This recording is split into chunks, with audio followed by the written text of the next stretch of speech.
Hello, I'm Paddy from creativemedia.org.uk, and today I'm going to tell you about a project which didn't really work. Somebody outside a shop was giving away an old golf trolley, a golf cart.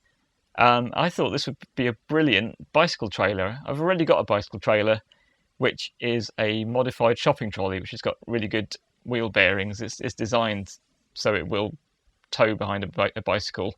But my problem with my shopping trolley is when I hit bumps, sometimes it kind of rocks quite alarmingly, and I have to slow right down so it stops rocking and then I can carry on again, which is just not safe and not right. The golf trolley's got a much wider wheelbase, big fat wheels, it folds up, it looked perfect, but I needed to modify it a bit to make it fit my bike. Now firstly I shortened the handle quite a lot because I don't want this thing sticking out half a mile behind my bike and getting tangled up with cars or scratching people's paintwork. So I did that using a pipe cutter. I can really recommend pipe cutters. If you're going to cut more than a few bits of pipe, an adjustable pipe cutter is so useful. It's quiet, just spin it round and round the pipe a few times and you've got a really clean cut. Excellent, much better than having a saw, which is really deafening cutting through pipes.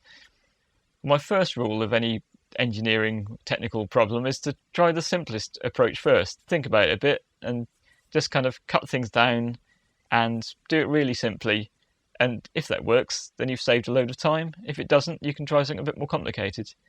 Tempting as it is to try some really clever complicated way where you make something that's interesting to make, that's not really the best way to solve a problem.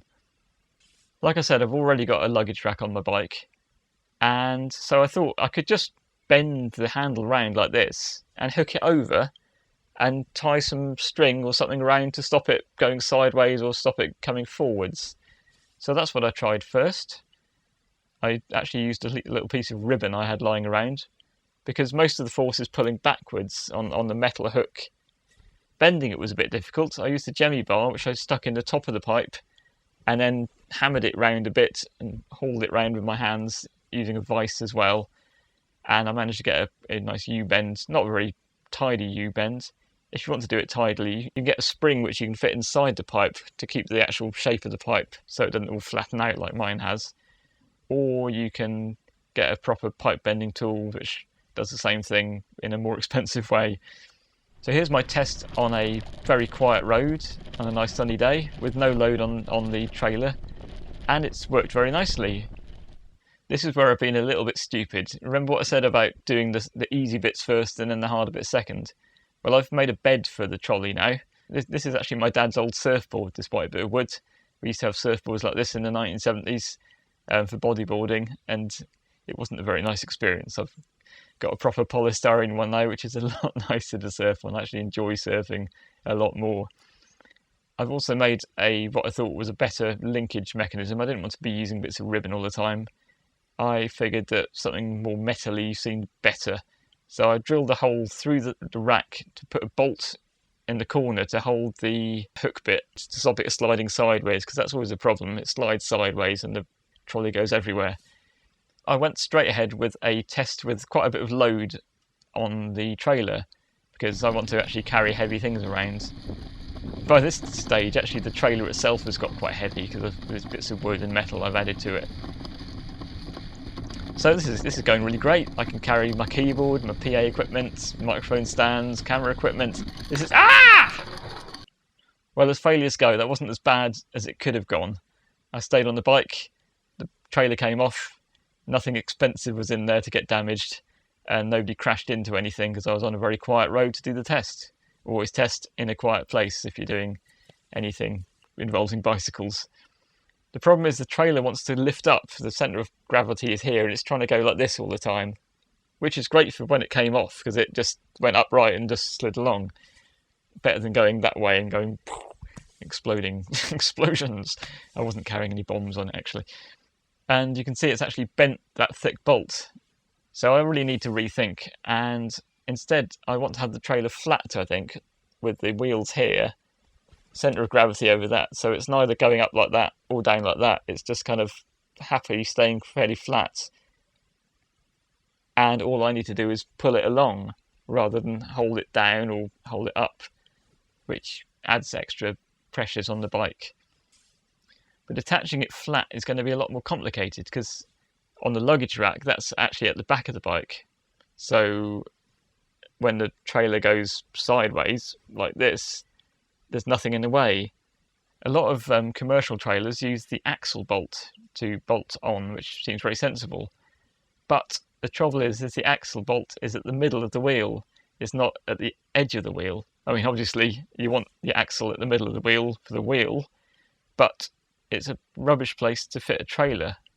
It's fine if I'm only turning left, but as soon as I turn right, the trailer will end up rubbing against the tyre and won't be able to move, and a disaster will occur. So I need to put the pivot behind the back of the back wheel somehow. Well, here's what I came up with. It's an old bit of copper pipe. I like to reuse everything that I possibly can. And this was actually part of our heating system before we had a new boiler fitted. So copper's nice and easy to work. I squashed the end with another bit of steel inside it to give it a bit more strength. I drilled a hole through and I cut a notch out. And this will fit over the back axle. I really would have preferred to use something a bit thicker than this, because I was aware that it could sort of bend sideways. There wasn't much sideways strength on that. In fact, ideally, I would have fitted something to the frame in two places to be really rigid. The reason I'm not attaching anything to the frame was because I just couldn't find a way to make something that would fit the frame. If the frame was actually perfectly round, I could drill things and clamp things on quite easily. But the frame is actually oval, and I think it changes shape as it goes along. It's one of those kind of clever double-butted struts, which is strong and light, and it's got a brake cable running along it too, and I couldn't think of a way to make a good clamp that would fit to that without damaging the frame. And now how to connect the actual trailer. If you think about it, the trailer needs to go up and down when it's going over bumps and when I'm going up curbs and things. It needs to go sideways when I turn, and if the road's not level, it needs to twist as well. So I need some kind of connector which goes in every direction. And I've spent quite a while designing all kinds of different connectors and ways of connecting the bike to the trailer, and ways that are easy to put on and take off, because I want to be able to go to a gig, lock my bike up, remove the trailer and go into the venue. I don't want to spend quite a while with spanners and things taking stuff apart. After a while thinking of all these amazing solutions and thinking how much fun it would be to make them, or thinking how impossible it would be to make them, I've finally thought, flex, what's flexible? Flexible, flex, electrical flex. This is a bit of, in fact this is a bit of flex I used. I've damaged it slightly to show in another video what a damaged flex looks like. But flex is flexible, it'll bend in every direction, and it's actually very strong. You could probably hang up on this quite safely. Well, depending on how you're hanging yourself. And what I did is I looped it round several times, and I shoved one end into the pipe and put a screw through it to hold it in place, and used a bolt to attach this other end here. And because it's got, it's flexible, it's got metal core, it'll twist, it'll bend in every direction, and also it won't compress too bad, because I was aware that when I stop, the trailer's going to keep pushing forwards, and this will stop it pushing forwards. So this is brilliant. This is the way to connect things. Some of the commercial trailers use a chunk of rubber with specially cut holes in it, but it's probably special rubber that's been vulcanized or something. You might have some success using something made out of tyres maybe, I don't know, but electrical flex, there's lots of this being thrown away, and it's really good to use, and it did work well. This project was a disaster, but this bit wasn't. So let's try it out. It's riding quite safely. The only trouble is there's a little catch which folds the trolley up, and it kept trying to fold up as I was going along, which isn't really what I want. Luckily, it folds up in a fairly safe way for me towing it. But you can see here the camera's pointing up in the air because the trailer's folding up. This was very easily fixed with a very simple solution. I just shoved a twig in the gap. I had a twig handy, and that stops the catch getting loose and stops the trolley folding up. I have to do a proper test with it loaded up, so I put on a load of logs here up my allotment. I've done my first test run up the allotment, which is about half a mile away on a quiet road. And now I've loaded it up properly with some heavy logs. It's very hard to move around. The trolley is weighing down on the bike, so it's pushing down and it's actually lifting up the front of the bike. But as soon as I sit on it, there's a nice bit of weight there, and that keeps the bike down. It's very hard to manoeuvre with all that weight on the back. Things are bending and twisting, which shouldn't be. But as soon as I'm riding along, it's going very nicely. But here is the arg moment.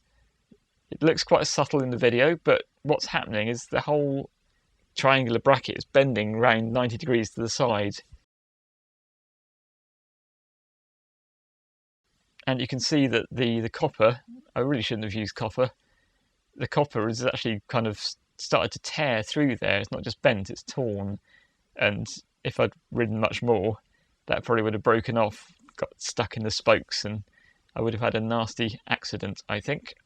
I could try this with some proper steel pipe and something a bit more rigid, but I think after all the experience, I'm going to stick with my shopping trolley trailer and maybe look a bit into how to stop it rocking. A lot of it is down to how well I load it, if I get the load lower down rather than high up, things like that.